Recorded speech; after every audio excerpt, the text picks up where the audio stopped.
सुप्रभात बच्चों, कक्षा 2 हिंदी में आप सभी का स्वागत है। बच्चों, कल हम पढ़ रहे थे हमारी पाठ्य पुस्तक खुलते पंख का पाठ 2। बच्चों, पाठ में हमने 2 सहेलियों के बारे में पढ़ा और यह 2 सहेलियां हैं तितलियां। सोचो बच्चों, यहाँ पे 2 तितलियां हैं। दोनों तितलियां बहुत ही सुंदर हैं। एक का नाम है रूपा और दूसरे का नाम है सोना। तो बच्चों, आपको पता है एक का नाम रूपा और सोना क्यों पड़ा? क्योंकि जो सोना है उसके पंख सुनहरे रंग के थे। सुनहरे रंग का मतलब चमकीला पीला या सोने जैसा है, इसलिए उसका नाम पड़ा सोना। और दूसरी तितली का नाम पड़ा रूपा क्योंकि उसके पंख थे रुपहले रंग के। तो बच्चों, रुपहले रंग का मतलब होता है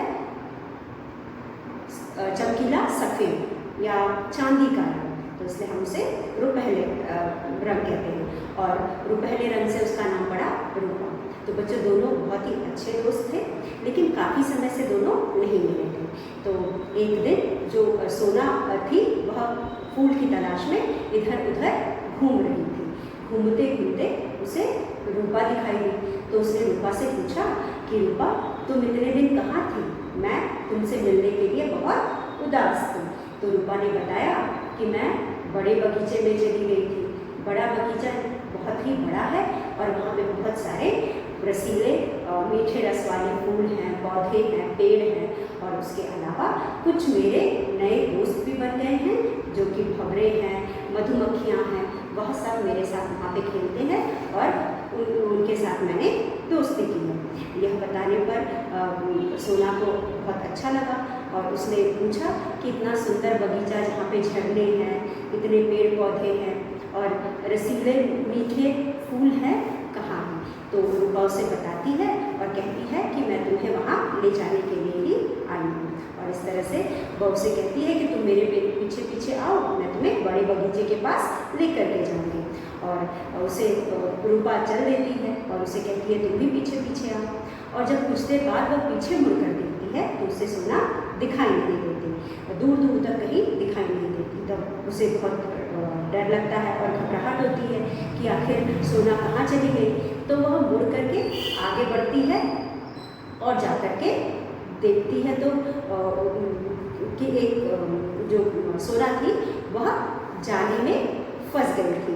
और यह देखकर वो उसे बहुत डर लगता है और जब वो पास जाती है तो देखती है कि सोना वहाँ पे तड़प रही थी और उसका लग रहा था उसका दम घुट जाएगा और वह मर जाएगी। तब वह सोचती है कि इसे कैसे बचाया जाए। तब रूपा बंटी के पास जाती है। बंटी कौन था? बंटी बच्चा था जिसने रूपा को जाली में बंद करके कैद करके रखा हुआ था। तो वह बंटी से कहती है कि तुम मेरी सहेली को छोड़ दो। और उधर बंटी रूपा को देखकर बहुत खुश होता है कि अरे वाह, एक और सुंदर तितली, तो उसे भी मैं पकड़ूंगा। तो रूपा उसे कहती है कि तुम हमें क्यों मारना चाहते हो? तुम सोना को छोड़ दो। तो वो कहता है कि मैं तुम्हें मारना नहीं चाहता, बल्कि मैं तुम्हारे साथ खेलना चाहता हूँ, क्योंकि जब भी मैं तुम्हें पकड़ता हूँ तुम दूर दूर भाग जाती हो, मेरे हाथ में आती ही नहीं हूँ। तो यह करते हुए बंटी कहता है मैं तुम्हें मारूंगा नहीं, मैं तुम्हारे साथ खेलूँगा। तो उसके बाद रूपा कहती है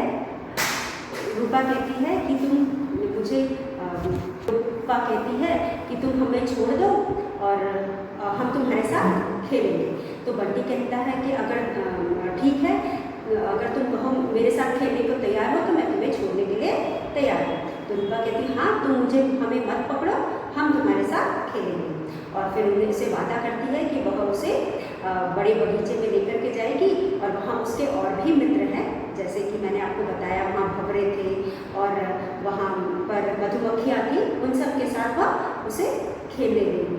तो यह सुनकर बंटी मान जाता है और सोना को छोड़ देता है और सब मिलकर के बड़े बगीचे जाते हैं और वहाँ खूब खेलते हैं, कूदते हैं और मस्ती करते हैं। तो बच्चों, यह था हमारा पाठ। इस पाठ में हमने देखा किस तरह से बच्चा तितलियों के साथ खेलना चाहता था। वह उसे कोई चोट नहीं पहुंचाना चाहता था, लेकिन तितलियाँ उसके हाथ में नहीं आती थी, इसलिए उसे मजबूरन उन्हें पकड़ना पड़ता है, क्योंकि तितलियाँ इतनी सुंदर होती हैं कि छोटे बच्चों को प्रभावित करती हैं। और यहाँ पे जो तितलियाँ वो तो और भी सुंदर थी, एक सुनहरे रंग की थी और एक रुपहले रंग की थी। तो इसलिए घंटी इन्हें देख करके और भी खुश होता है। तो इस तरह से बच्चों हमने पाठ पढ़ा और हमें यह पता चला कि हमें पशु पक्षी जानवर कोई भी जानवर हो जीव हो उसे हमें कभी भी कैद करके नहीं रखना चाहिए, क्योंकि कैद कर में रहना किसी को भी नहीं पसंद होता है और सभी को आज़ादी से इधर उधर विचरना ज़्यादा अच्छा लगता है। इसीलिए हमें भी किसी भी जीव जंतु को ना तो परेशान करना चाहिए, ना चोट पहुंचानी चाहिए, ना उन्हें कैद करके रखना चाहिए, क्योंकि हर जीव खुले में रहना ज़्यादा पसंद करता है और खुले में रहकर वो ज़्यादा खुश रह सकता है। तो बच्चों चलिए पाठ हमने पढ़ लिया और उसके बाद हमने कल पढ़ा था शब्दार्थ। शब्दार्थ में हमने हमारे पास कुछ शब्द हैं जैसे कि उदास, दुखी, कैद करना, बंदी बनाना, छटपटाना, बेचैन होना या तड़पना। छटपटाने का मतलब बेचैन होना और तड़पना, और बटोरना मतलब इकट्ठा करना। जैसा कि हम जानते हैं जो मधुमक्खियाँ होती हैं वह फूलों से शहद इकट्ठा करती हैं। जो फूलों में शहद होता है उसे इकट्ठा करती हैं, जो फूलों में रस होता है उसे इकट्ठा करती हैं और उसका शहद बनाती हैं। तो यहाँ पे शब्द हमने इकट्ठा करना मधुमक्खियों के लिए लिखा हुआ है, दिया हुआ है, और वह फूलों के बीच में रहती हैं। जैसा कि हम जानते हैं मधुमक्खियाँ हो, भंवरे हो, तितली हो, सब फूलों पर मंडराते हैं। तितलियाँ इसलिए मंडराती हैं क्योंकि फूलों का रस पीती हैं, और जो मधुमक्खियाँ होती हैं वो पीती भी है और साथ में उसे इकट्ठा करके उसका शहद भी बनाती हैं। उसके अलावा भंवरे भी रस पीते हैं, इसीलिए वो तितलियों के चारों तरफ भटकते रहते हैं या मंडराते रहते हैं। तो इकट्ठा करना यानी बटोरना यानी इकट्ठा करना। तो बच्चों यह था शब्द अर्थ। इसके बाद हमने कल पढ़ा था मौखिक प्रश्न। जैसा कि हम जानते हैं मौखिक प्रश्न को हम पढ़ करके या सुन करके समझते हैं। तो यहाँ पे हमारे पास पहला प्रश्न है मौखिक में, इन प्रश्नों के उत्तर दो। हमारे पास यहाँ पे 3 प्रश्न हैं। एक प्रश्न है, पहला प्रश्न है सोना को सब इस नाम से क्यों पुकारते थे। बच्चों जैसा कि हमने कहानी में पढ़ा सोना के जो पंख थे वह सुनहरे रंग के थे। सुनहरे रंग का मतलब होता है सोने जैसा या सोने का रंग, तो इसीलिए उसे सोना कहकर सब लोग पुकारते थे। सोना के पंख सुनहरे रंग के थे इसलिए सब उसे सोना कहकर पुकारते थे। उसके बाद दूसरा है सोना रूपा को बड़े बगीचे क्यों ले जाना चाहती थी। बच्चों सोना रूपा को बड़े बगीचे, रूपा सोना को बड़े बगीचे क्यों ले जाना चाहती थी। बच्चों रूपा सोना को बड़े बगीचे इसलिए ले जाना चाहती थी क्योंकि बड़े बगीचे में बहुत सारे बड़े पेड़ पौधे थे, वहाँ पे बहुत सारे रसीले या मीठे फूलों रस वाले फूल थे। और जैसा कि हम जानते हैं तितलियाँ फूलों के आसपास मंडराती हैं क्योंकि फूलों का रस पीती है। और तो वहाँ पे वह इसलिए जाना चाहते थे, वहाँ पे बहुत पेड़ पौधे थे, वहाँ पे और भी इनके दोस्त थे जैसे मधुमक्खी, भंवरे, और सबसे बड़ी बात वहाँ पे बहुत सारे मीठे रस वाले फूल थे जो इनके चूसने के लिए या पीने के भी काम आता। तो वहाँ रूपा सोना को बड़े बगीचे इसलिए ले जाना चाहती थी क्योंकि वहाँ रंग बिरंगे खुशबू और रस वाले फूल थे। क्योंकि वहाँ पे बहुत सारे रंग बिरंगे खुशबू और मीठे रस वाले फूल थे, इसलिए रूपा सोना को बड़े बगीचे में ले जाना चाहती थी। उसके बाद हमारे पास है रूपा ने सोना को कैसे छुड़ाया। रूपा ने सोना को कैसे छुड़ाया। जैसा कि बच्चों हम जानते हैं जो रूपा थी उसने बंटी से वादा किया कि अगर वह सोना को छोड़ देगी तो वह उनके साथ सोना और रूपा दोनों बंटी के साथ खेलेंगी और उसे बड़े बगीचे लेकर के जाएंगी। तो इस तरह से रूपा ने सोना को बंटी से छुड़ाया। और उसके बाद बच्चों हमने पढ़ा था लिखित में हमारे पास था सही उत्तर के सामने टिक लगाओ। यहाँ पे हमारे पास पहला प्रश्न है रूपा के पंख कैसे थे। जैसा कि हमने कहानी में पढ़ा रूपा का रंग पहला था इसलिए रूपा के पंख कैसे थे, रुपहले थे।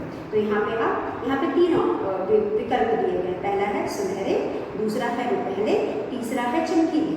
तो आप यहाँ पे रुपहले के आगे टिक करेंगे। यहाँ पे आप रुपहले के आगे टिक करेंगे। दूसरा प्रश्न है ख बड़ा बगीचा कहाँ था। नदी के पार, नदी के पार, नदी के बीच या नदी के किनारे। तो बच्चों जैसा कि हमने कहानी में पढ़ा बड़ा बगीचा नदी के किनारे था। हमने यहाँ पे पढ़ा कि बड़ा बगीचा कहाँ था? बड़ा बगीचा नदी के किनारे था। जब सोना ने रूपा से पूछा, तुम इतने दिनों से कहाँ थी रूपा, मैं तुम्हारे बिना कितनी उदास थी। तो रूपा ने बताया, मैं नदी के किनारे बड़े बगीचे में चली गई थी। तो उसने बताया कि मैं नदी के किनारे बड़े बगीचे में चली गई थी। तो पहला उत्तर है वो पहले। तो यहाँ पे प्रश्न लिखित में हमारे पास है, लिखित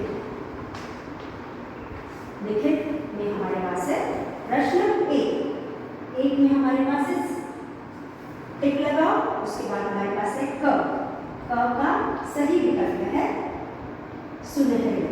यहाँ हम लिखेंगे रुपहले। रूपा के पंख कैसे थे? रुपहले। तो हम रुपहले के आगे यहाँ पे टिक लगाएंगे। अब हमारे पास ख में है बच्चों, ख में क्या था? नदी के किनारे। बड़ा बगीचा कहाँ था? नदी के किनारे। तो हम नदी के किनारे के आगे टिक लगाएंगे। हम नदी के किनारे के आगे टिक लगाएंगे। यह है हमारा आंसर। इसके बाद हमारे पास तीसरा है ग। ग में हमारे पास है बच्चों, बंटी ने सोना को किसमें बंद किया था? जाली में, मुट्ठी में, डिब्बे में। बंटी ने सोना को किसमें बंद किया था?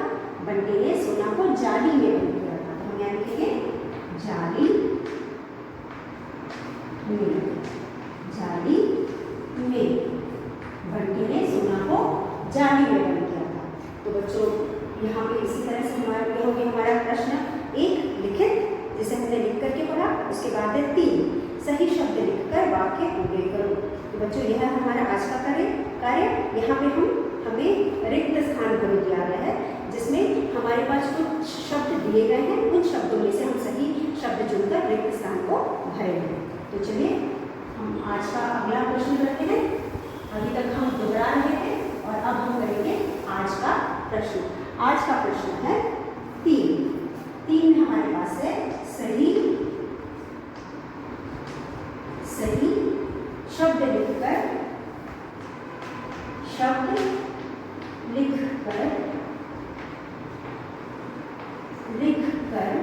सही शब्द लिखकर वाक्य पूरे करो। वाक्य पूरे करो। यहाँ में सही शब्द चुनते हैं। कहाँ से चुनते हैं? यहाँ पर हमें दिए गए हैं शब्द। इन शब्दों में से हमको सही शब्द चुनने। पहला शब्द है बच्चों छटपटा। छटपटा। छटपटा। फिर है मधुमक्खियाँ। मधुमक्खियाँ। यह है दूसरा प्रश्न। दूसरा शब्द उदास। फिर सहेलियाँ।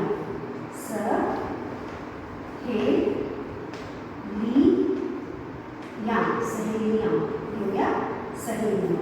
तो पहला है छटपटा, फिर मधुमक्खियाँ, उदास, सहेलियाँ। उसके बाद बच्चों हमारे पास कुछ रिक्त स्थान दिए गए हैं। पहला है क। रूपा के बिना सोना डैश थी। तो हम यहाँ लिखेंगे क में रूपा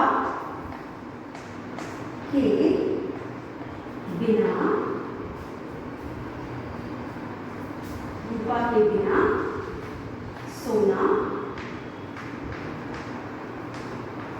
डैश थी। क्या आएगा बच्चों? रूपा के बिना सोना डैश थी। तो यहाँ पे छटपटा, मधुमक्खियाँ, उदास, सहेली। क्या आएगा? रूपा के बिना सोना उदास थी। उदास। रूपा के बिना सोना उदास थी। तो उसके बाद हमारे पास है ख में हम लिखेंगे डैश फूलों से रस बटोर रही थी। डैश फूलों से रस बटोर रही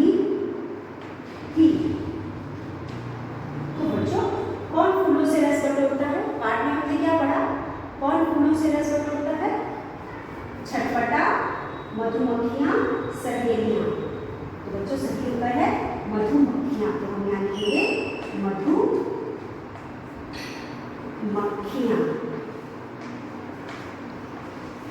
मधुमक्खियाँ। तो डैश फूलों से शहद बटोर रही थी। मधुमक्खियाँ, यहाँ लिखेंगे मधुमक्खियाँ। मधुमक्खियाँ फूलों से रस बटोरती हैं और उसका शहद बनाती हैं। तो डैश फूलों से रस बटोर रही थी। हम यहाँ लिखेंगे मधुमक्खियाँ। मधुमक्खियाँ फूलों से रस बटोर रही थी।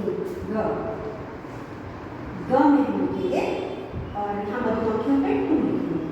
ग में हम लिखेंगे जाली के भीतर सोना डैश रही थी। जाली के भीतर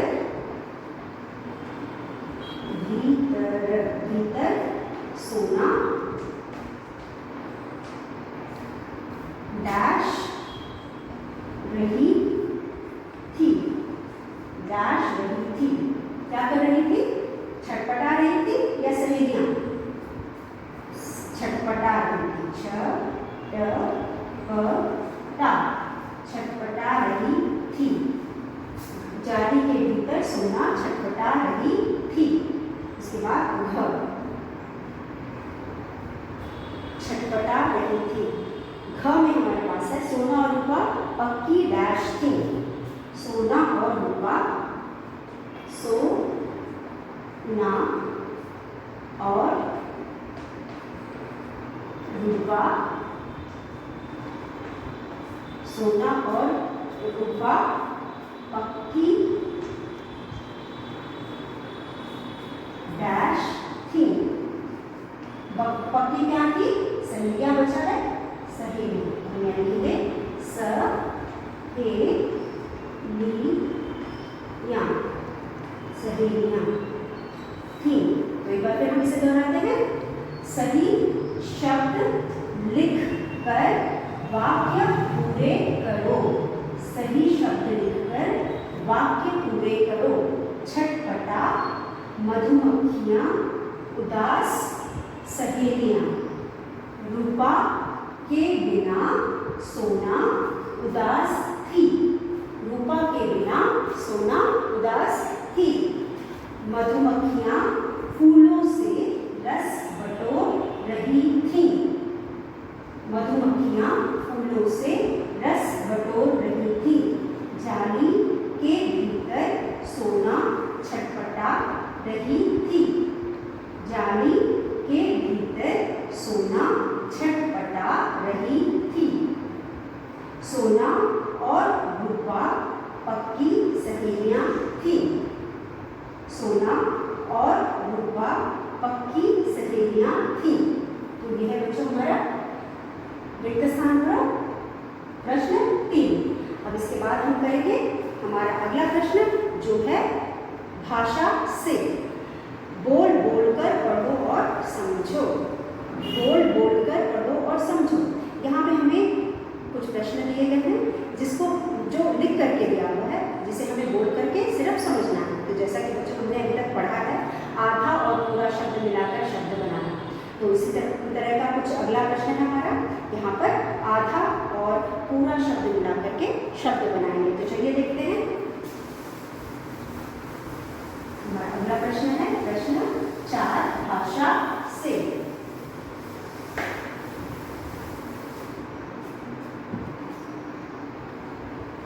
भाषा से। यहाँ पे हमारा पहला भाषा से में पहला प्रश्न है बोल बोल कर। बोल बोल बोल बोल कर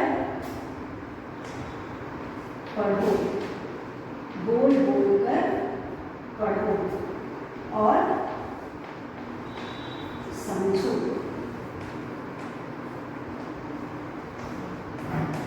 बोल बोल कर पढ़ो और समझो। तो यहाँ पे पहला है क। अब इसमें है हमारे पास क। क में हमारे पास है आधा म और ह। क में हमारे पास है आधा म और ह। अब आधा म म हो जाएगा। और म से हमें शब्द बनाना है, तो म से बहुत सारे शब्द होते हैं, तुम्हें, तुम्हें, मुझे, हाँ नहीं, तुम्हारे और कुम्हार, इस तरह से। तो हमें यहाँ पे क्या क्या शब्द बन सकता है, हम बनाएंगे सबसे पहले प्रयोग की मात्रा तुम्हें, फिर हो जाएगा तुम्हारे, इसके बाद कुम्हार। कुम्हार कौन होता है, जो मिट्टी के बर्तन बनाता है। तो यहाँ एक और तुम्हें, तुम्हारे, कुम्हार। म, तुम्हें, तुम्हारे, कुम्हार। इसी तरह आप और भी शब्द बना सकते हैं। उसके बाद आधा म और ह को लेकर के हमने शब्द बनाया, तुम्हें, तुम्हारे, कुम्हार। उसके बाद और शब्द हो सकता है आधा क और ख, आधा क और ख। मक्खी, मक्खी, एक तो मक्खी हो गया, फिर मक्खी के बाद हो जाएगा मक्खन, मक्खन, मक्खी हो गया, फिर हो गया मक्खन। उसके बाद मधुमक्खी, मधु मक्खी, मधुमक्खी। बच्चों हमने यह है हमारा आधा क और ख, मक्खी, मक्खन, मधुमक्खी से हमने शब्द बनाया, आधा क और ख से। उसके बाद हमारे पास है आधा स और त, आधा स और त। आधा स और त से बनेगा दोस्त, दोस्त। फिर उसके बाद बस्ता, ब, आधा स, ता, बस्ता। उसके बाद रास्ता, रास्ता। तो ये हुआ हमारा अगला शब्द, और इससे बहुत सारे शब्द बन जाएंगे, नमस्ते, नाश्ता, बहुत सारे शब्द बन जाएंगे। उसके बाद हमारे पास है आधा च और छ, आधा छ और छ से बनाएंगे अच्छा, अच्छा, फिर गुच्छा, गुच्छा, और उसके बाद मच्छर, मच्छर, कच्छा, बहुत सारा बन जाएगा। आधा च और छ, अच्छा, गुच्छा, मच्छर। और इस तरह से हम शब्द बनाएंगे। तो हमने क्या बनाया, आधा और पूरा शब्द से म, तुम्हें, तुम्हारे, कुम्हार। ख, मक्खी, मक्खन, मधुमक्खी। उसके बाद है स्तर, दोस्त, बस्ता, रास्ता। फिर है आधा च और छ, अच्छा, गुच्छा, मच्छर। इस तरह से आधा और पूरा शब्द को का प्रयोग करके हम नए नए शब्द बना सकते हैं। तो बच्चों एक बार फिर हम इसे पढ़ते हैं, बोल बोल बोल कर पढ़ो और समझो। आधा म, तुम्हें, तुम्हारे, कुम्हार। आधा क और ख, मक्खी, मक्खन, मधुमक्खी। आधा स और त, दोस्त, बस्ता, रास्ता। आधा च और छ, अच्छा, गुच्छा, मच्छर। तो ये बने हमारे आधा और पूरा अक्षर से शब्द। इसमें और एक प्रश्न है ख में देखिए क्या करना है। ख में हमारे पास कुछ और शब्द बनाने हैं, जैसे कि र, रू, छोटा ऊ और बड़ा ऊ। जैसे कि मैंने बताया है, र पे हम एक ही जगह पे छोटा और बड़ा लिखते हैं, लगाते हैं, और लगाते भी हैं एक ही दिशा में लगाते हैं। तो यहाँ पे हम लिखेंगे ख। ख में हमारे पास है, ये है र, तो ऐसे होगा। उसके बाद एक र, दूसरा र, इस तरह से पूरा बना करके इसे हम छोटा ऊ, बड़ा, छोटा ऊ हमको सिर्फ इस तरह से बनाना है, और बड़े में हमें पूरा गोला बनाना है। तो रू, ये हो जाएगा रू, री, रूपहली, रुमाल, माँ, ल, या रुपया रुकना, रुकना, या रुपया। इसी तरह हम बनाएंगे, इसमें हो जाएगा रूपा, रूपा, हो जाएगा शुरू, श पे छोटा मात्रा, र पे बड़ा मात्रा, शुरू, हो गया जरूरी, जरूर, या जरूरी। तो बच्चों यह है छोटा की मात्रा र पे, छोटे की मात्रा किस तरह से देते हैं, इस तरह से देते हैं। उसके बाद पहली, उसके बाद रुमाल, उसके बाद रुकना, और यहाँ पे बड़े की मात्रा र पे उसी तरह से देंगे, लेकिन यह गोला पूरा होगा। तो रू, रूपा, शुरू, जरूर। इस तरह से हम छोटा ऊ और बड़ा ऊ सीखेंगे। छोटे ऊ का गोला पूरा नहीं होगा, सिर्फ इस तरह से होगा, और बड़े ऊ का गोला पूरा होगा। इस तरह से हम छोटा ऊ और बड़ा ऊ रख देंगे। फिर हमारा अगला प्रश्न है, उल्टे अर्थ वाले शब्दों को रेखा खींचकर मिलाओ। यहाँ पे हमें कुछ उल्टे अर्थ वाले शब्द दिए हैं बच्चों। यहाँ पे जो पहला शब्द है उसके ठीक विपरीत दूसरे शब्द का या उल्टा दूसरे शब्द का अर्थ होगा। चलिए यहाँ पे हम मिलान करते हैं। तो हमारे पास अगला प्रश्न है भाषा से ही उल्टे अर्थ वाले शब्द।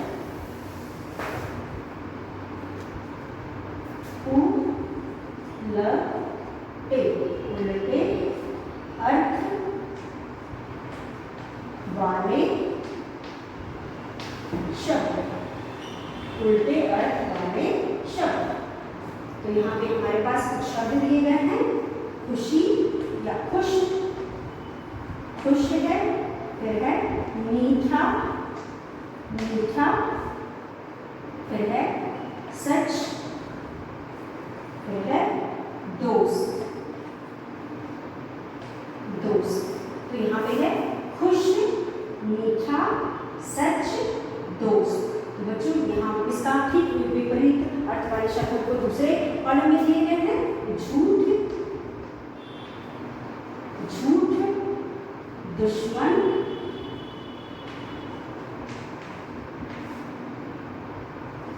उदास, कड़वा, कड़वा। तो बच्चों यहाँ पे खुश का मतलब होता है, सब जानते हैं, खुश रहना, प्रसन्न होना। एकदम उसका उल्टा क्या होगा, उदास, खुश का उदास, क्योंकि अप्रसन्न, दुखी होना।